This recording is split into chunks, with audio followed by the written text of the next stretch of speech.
Oh, howdy all, grab yourself a drink, it is time for some PathOfExile discussion. Grinding Gear Games' main news site generally updates every workday with a major announcement, a single major announcement throughout the day. There hasn't been one today, and I think the reason for this is that they're holding off until they can lock down some stats on transfigured gems and get them into a position to bundle a whole bunch of them for us.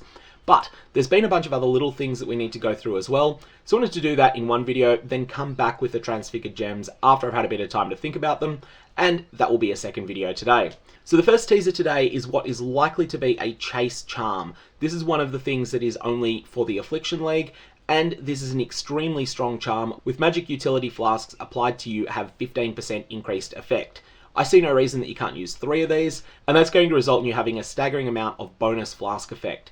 This is going to stack with everything currently in the game, and so that'll be extremely strong. Note that the wording of this is very carefully chosen in order to work with Mageblood. So this is going to mean that Mageblood may be even stronger this league than usual, which is definitely not something that it needed. Secondly, the patch notes have had a couple of changes to them. Cyclone's a winner, Vortex is yet again a loser, but let's quickly go through these.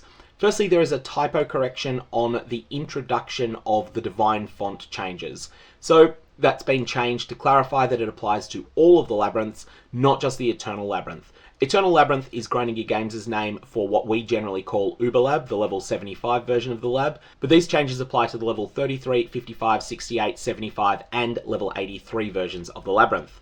Next, there is a change to Cyclone. This is fixing up some of the nerfs that were hidden into its radius.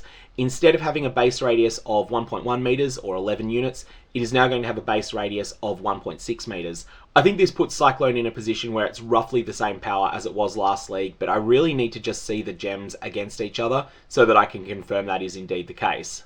Next, Vortex has been kicked in the head while it's on the ground, as well as all of the other nerfs that it got in the patch notes. It's also getting an increase to its mana cost. I'm not really sure why after all the other nerfs Vortex had got, it's getting this additional one, because I certainly didn't think people were going to be using Vortex very much anyway.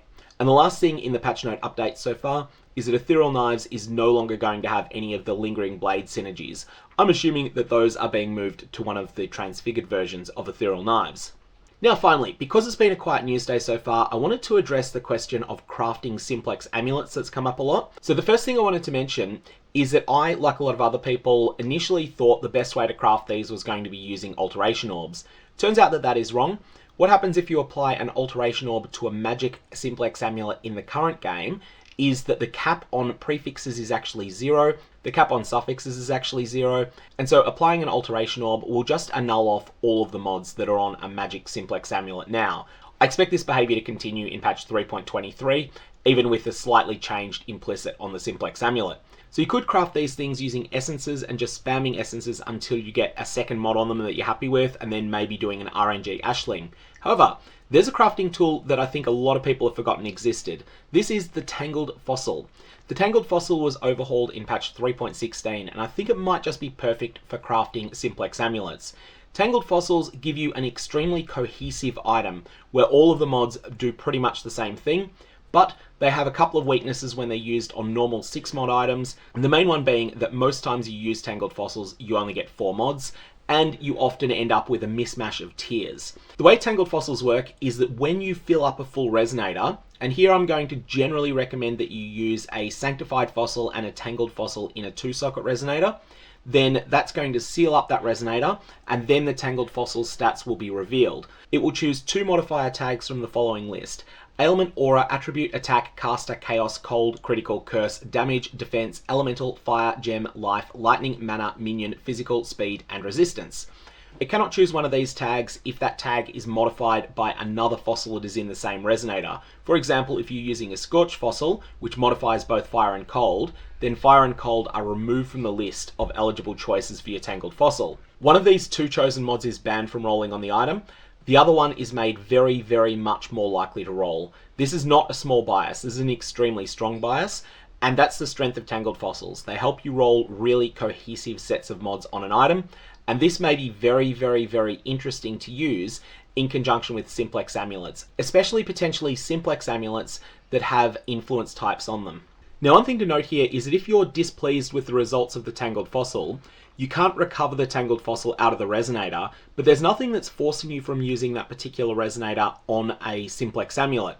You might socket Tangled Fossils with the intention of using them on Simplex Amulets, but then when you discover that you've got very, very many more Ailment mods, and then you have a look down the list of Ailment tag modifiers on the Amulet, and you see that the only one that's available is in the Redeemer influence pool and its increased effective non-damaging ailments, you might decide that you can put that particular Resonator to better use on a different inventory slot. Essentially, Tangled Fossils are only really a Trade League mechanic, but they're pretty good there because you can accidentally create something that's very good for someone that's not you, and that's one of the key dynamics of playing in Trade League. When that happens, it's an opportunity. Anyways, I'm going to leave it there until those transfigured gems come out, which, knowing my luck, will probably happen while I am editing this video.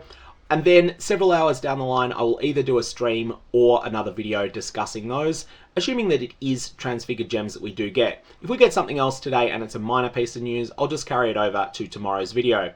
May your Tangled Fossils have interesting results.